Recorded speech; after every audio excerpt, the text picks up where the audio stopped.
Hey, everybody, and welcome back to another episode of the Liberty Bigly podcast.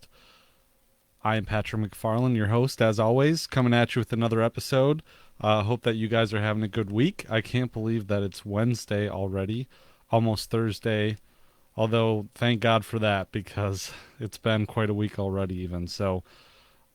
We have continuing lockdowns. The state of Wisconsin last night, Governor Evers, His Almighty Holiness, issued a proclamation that we should all stay home on Thanksgiving and that we should start locking down, although he did not phrase it as a mandatory, obligatory thing.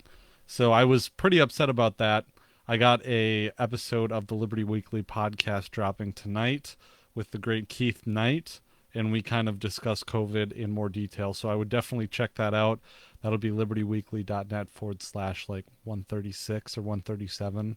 Just not remembering right now. But today in the Liberty Bigly podcast, I wanted to celebrate something and throw a little party mirroring James Corbett's latest video, the Goodbye YouTube Party. And I don't have any streamers or even a little funny little hat or anything like that. For you who listen to the Liberty Bigly podcast, just the audio version, I'm live streaming this on Facebook right now, which adds to the irony. Again, copying, I guess, James Corbett or leading by his example. But if you caught that video, if you didn't catch that video, I'll explain it to you a little bit.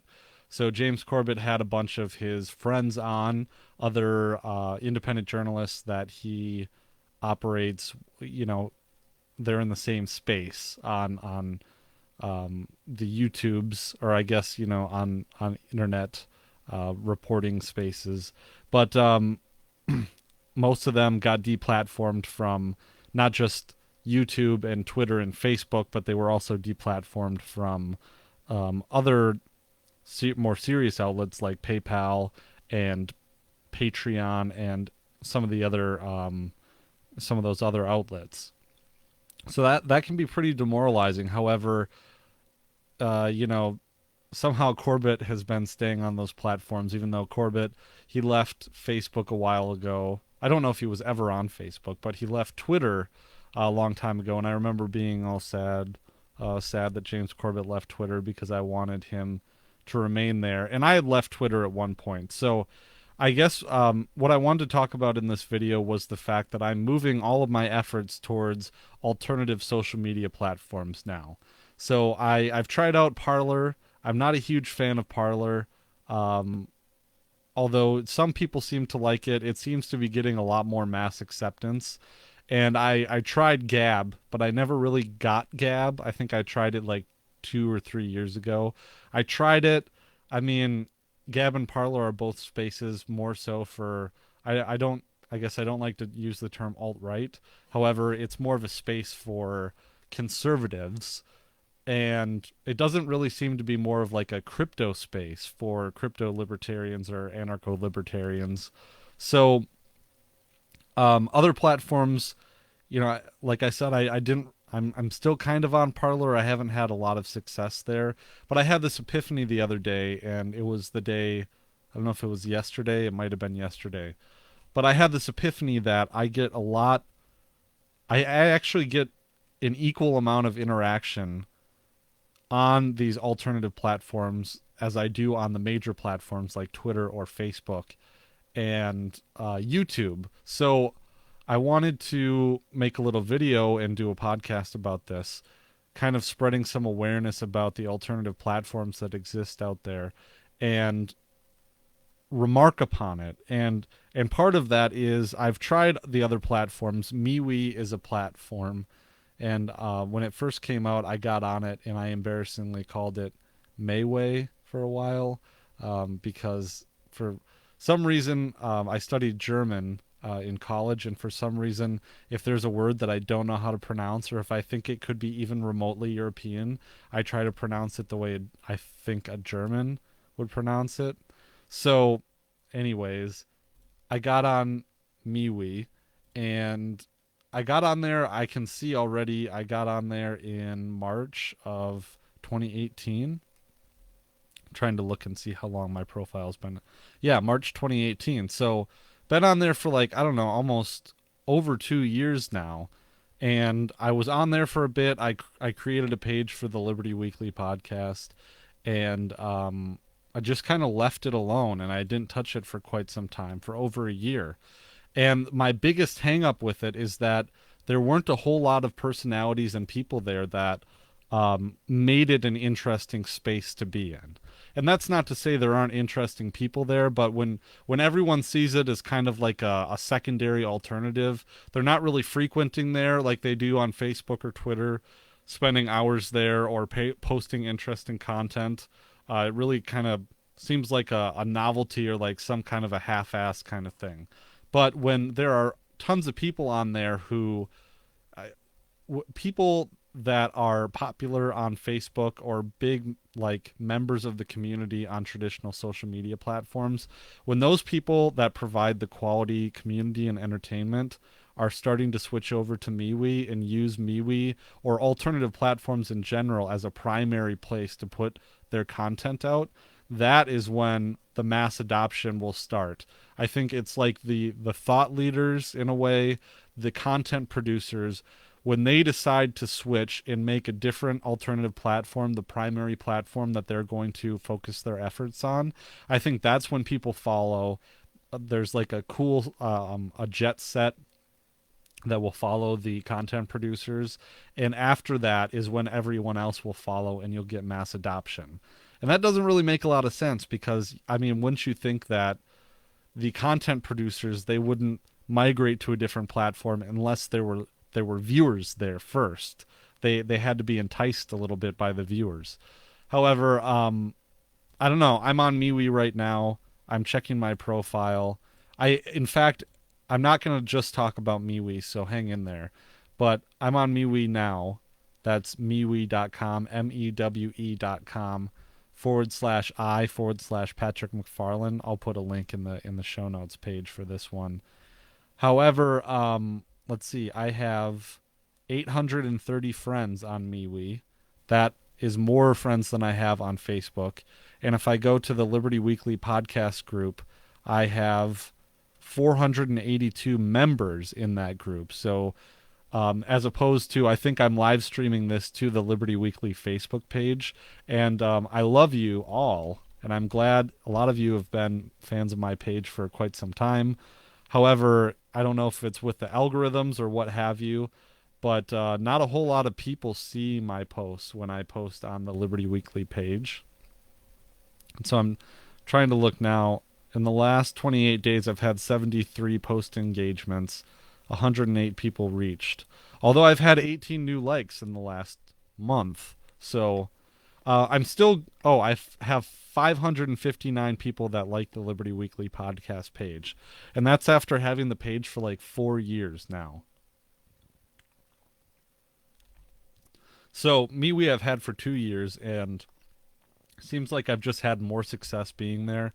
Plus they have a different feature where if you get into a group, you can have a group chat with everyone that's in the group. And Facebook doesn't have this feature. And I really do enjoy that because I think it builds a lot more community around certain groups. So Mewi is a lot like Facebook, but I think the one thing that it's really lacking is the big time quality content producers that are coming in. I mean, people like, and a lot of them have platforms there, or a lot of them have profiles there. Like I was looking, Jack V. Lloyd and the Philosopher have ones there. I saw they're live right now on Facebook too.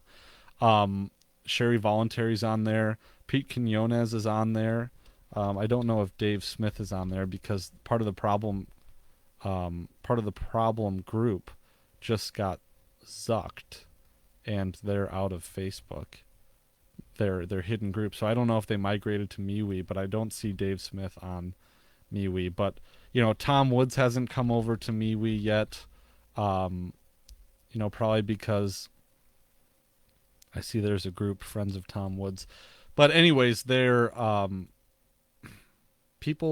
these people, content producers, they have to be the ones that are going to lead the way and switch over to these different platforms. And I guess I had an epiphany that You know, I am a James Corbett fanboy. I've said a bunch of times, and he's moved over to these alternative platforms, and he keeps nagging people to move, do the move, be the change. We can't rely on YouTube. We can't rely on Facebook. We can't rely on Twitter. If there's any event in history to get the boot behind our ass and to kick us forward, it is right now when people are being en masse banned from Facebook and deplatformed from all these different platforms. So instead of whining about it, we should take a page from that book and celebrate the fact that we are unchained now and we don't have to worry about it. We will go to greener pastures. We will support these alternative platforms. We will make a community. And it's something to be excited about because it's like at this point in time, it's like the Wild West out there on these alternative platforms. So there's great opportunity. There's great excitement. There's bugs. There's things to deal with. There's features that, lack of features that we are used to having because YouTube and Twitter and Facebook and all those platforms, Discord, Twitch, all those platforms have the corporate backing and the power behind it. But we can make our own spaces, and this is a real solution.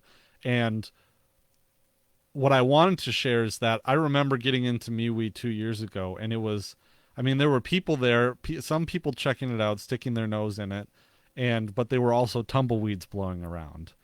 However, now I'm back there and I see there's a lot more people on there. There's a lot more people that are seriously, you can see people leaving on Facebook and saying that they're moving over to MeWe. So people are on there, and hopefully MeWe comes up with the stream feature like we have right here.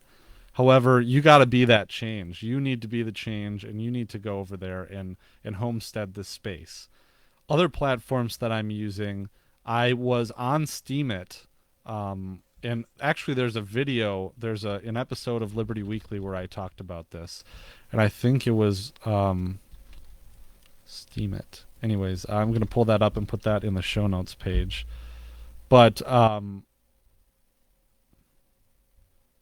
libertyweekly.net/30 is the episode where I talk about Steemit.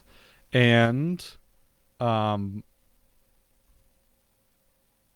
learned that Steemit kind of died out, but it's been replaced by hive.blog, which is largely the same thing as Steemit. It's like a blog where it runs on cryptocurrency, where people upvote your content and you get rewarded with cryptocurrency for votes that are in demand from the crowd. And so I've been posting on there, but it runs on the d.tube system. So d.tube, and it's an uncensorable cryptocurrency YouTube where you can upload your stuff. You upload your videos and you can do it using the Sia. It's spelled the same as Sia, like the singer, but it's pronounced Sia, S-I-A. And you can do that, and Sia is like a decentralized peer-to-peer, from what I understand, just looking at it last night. It's a decentralized peer-to-peer cloud storage system that's basically uncensorable, and because it's like a peer-to-peer thing. So you upload your videos to there, and you put it on d.tube, and they add it to their blockchain, and it's permanent. It's up there forever. Your content will never be taken down, and people can reward you with this cryptocurrency. And I think it's pretty exciting. There's not as many people on d.tube that there could be, so it probably needs users, needs people. But on the other hand, there's LBRY, LBRY.TV, and that's another one that is cryptocurrency based and more decentralized. And Keith Knight is on there. And actually Tim Pool is on there and a bunch of other people. And, well, James Corbett is on there. Press for Truth, Dan Dix. I'm pretty sure that Luke Rudkowski and We Are Change is on there too.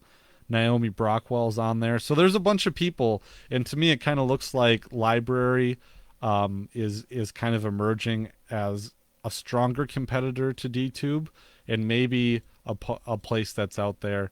It's not as big as bitchute, and I've been on bitchute almost since the beginning, like 3 or 4 years.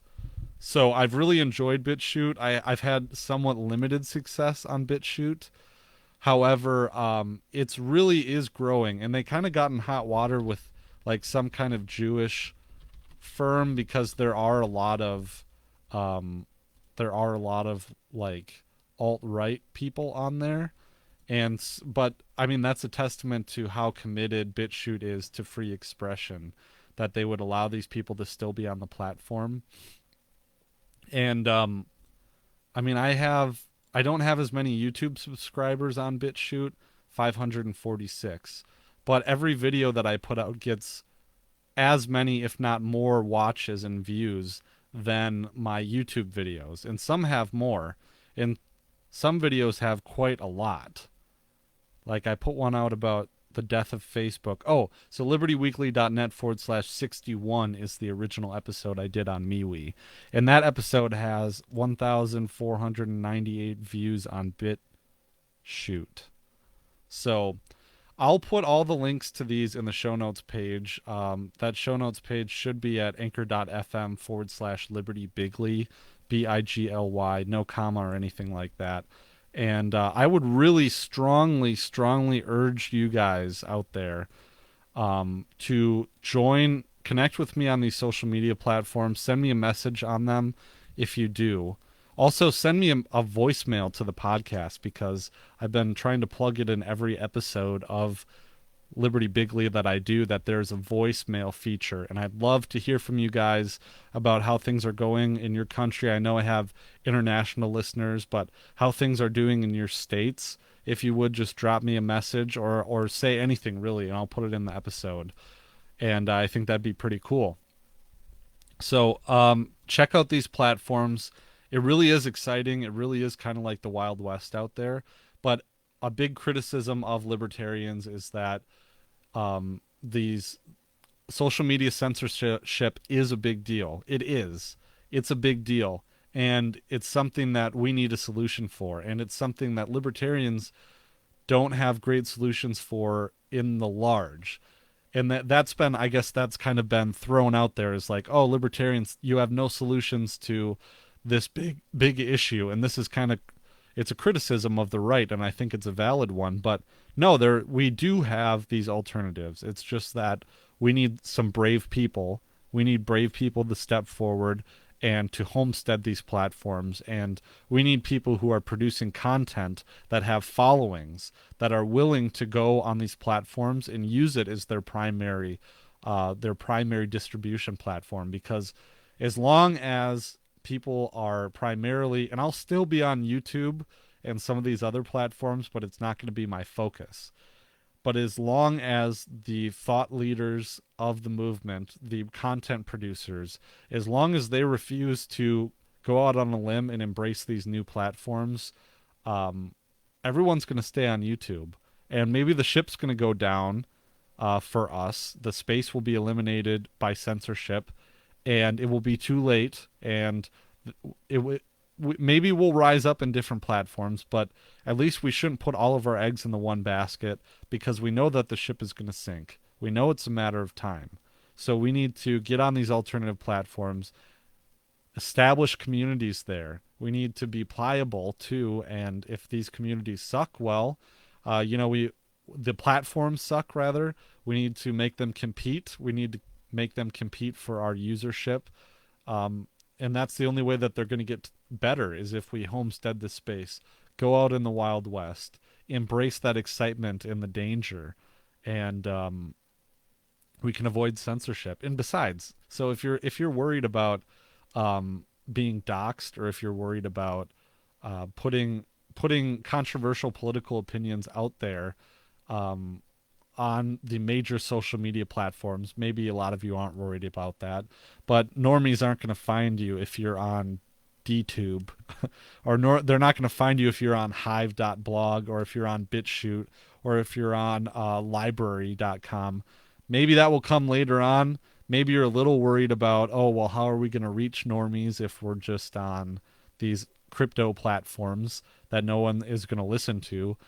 I don't know. Maybe they'll come after we homestead these spaces. Once cat videos start getting on LBRY or d.tube, start posting that normie content too. If you're into If you're into makeup tutorials, or if you're into cat videos, or if you're into demolition derby, or if you're Mr. Beast, or if you're a gamer, um, there's a streaming platform that I was just checking out yesterday. I think it's called d.live. Yeah, d.live.tv. So you get on there, you stream your video games, create this space, and people will follow. There's a few hundred people. There's a podcasting platform right here. So I mean, I could do that even. And in fact, maybe I'll start streaming this live on d.tube, or d.live rather, instead of on Facebook here. So maybe I'll do that next time. But go check those platforms out. And if you are a mainstream content producer, go homestead those spaces. Bring people in. Make it something there that is in demand by normal people, and we can have a space that's dominated by people putting out our message instead of the mainstream media, progressive, social justice, corporate consensus. And we can start fighting that culture war, if you want to say that in a positive way. So I hope you enjoyed this episode. I sincerely hope that you will go try to connect with me on those platforms, but also just go check it out.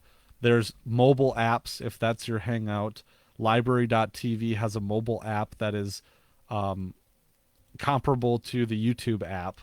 You can find it on the App Store. BitChute has a mobile app called BitSlide. The only thing we need over there, I guess, is more content producers. But you can find some stuff that you like. Try to split your time. You got to actually do something to see change. So at that, I'll leave it at that for everyone. Thanks for hanging out. Excuse me. It's been a long day of a lot of talking. So thanks for hanging out. I really appreciate it. Thanks for listening to my show. Be sure to like, subscribe, share, rate, review. That's the best way that you can help me. Podcast spread by word of mouth primarily. So if you would do that, if you like my content, do me a favor and help me spread it. So thanks so much. Hope you guys are having a good week. We'll catch you next time.